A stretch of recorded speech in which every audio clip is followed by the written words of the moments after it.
The government is operating on doublespeak and failing in its own promises made during the campaign season, and the results of this are taking a toll on the very people who voted it in. This is the assertion of Catholic bishops who have spoken truth to power, in line with the very man they had congregated to celebrate, the late Father John Anthony Kaiser. Rosangoi reports that the clerics demand justice for the victims of the violence experienced during the anti-government protests. After a 3-year hiatus, the memorial of Father John Anthony Kaiser was held publicly at Morendat, Naivasha along the Nairobi-Nakuru highway, the place his lifeless body was found, with the cleric having been shot dead 23 years ago. At the pulpit, the speeches embodied what the late Father Kaiser stood for, defending the plight of the oppressed, the poor and all others suffering injustice.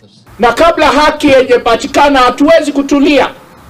Familia haiwezi kutulia mpaka haki ipatikane, na haki ni kusema aliyefanya jambo hili bado yuko tu, na ukweli uko wapi?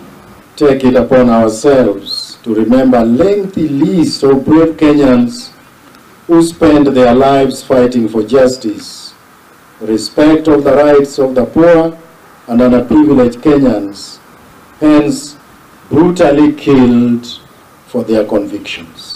The sting of the high cost of living, the Finance Act, corruption and land issues dominated the surveys. The clergy firmly challenged the William Ruto's government on its campaign promises, some of which remain unfulfilled despite the vowed timelines having lapsed. The powerful continue to amass wealth at the expense of the poor, who can barely provide for their basic needs due to the high cost of living and punitive taxation. Wakati kampeni zilikuwa juu, tuliambiwa kwamba Biblia ikiwekwa chini maisha inabadilika.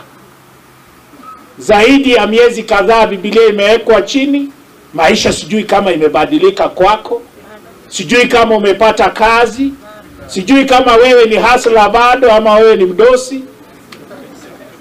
Haya ndio mambo ambayo tunasema. Wakati haki hizi hazipewi wanadamu, hakuna jinsi ambavyo tunaweza kuendelea kuketi na kusema mambo ni sawa sawa. The Prime Cabinet Secretary Musalia Mudavadi, who was in Uasin Gishu County, spoke in defense of the government and made another raft of commitments. We have an obligation to keep our promises in reducing the cost only be realized if we have adequate finances. The Catholic bishops also called for action against police officers accused of... Wao bado zinaomboleza, familia zao bado zina huzuni. Hawa watu je, walitendewa haki? Wengi walikufa bila silaha hata mkononi. Watu hawa wanatetewa na nani? They also called on representatives of political parties who are currently in dialogue with each other to focus on the good of the country and not reduce the talks to a talk shop that will have little... Mazungumzo yana nia ya kumsaidia mwananchi, tunaona wakidhalalisha mazungumzo hayo. Na hayo yanatutia wasiwasi. Will they, like many others who have criticized the government, be branded as naysayers and enemies of the people? Rosangoi, NTV.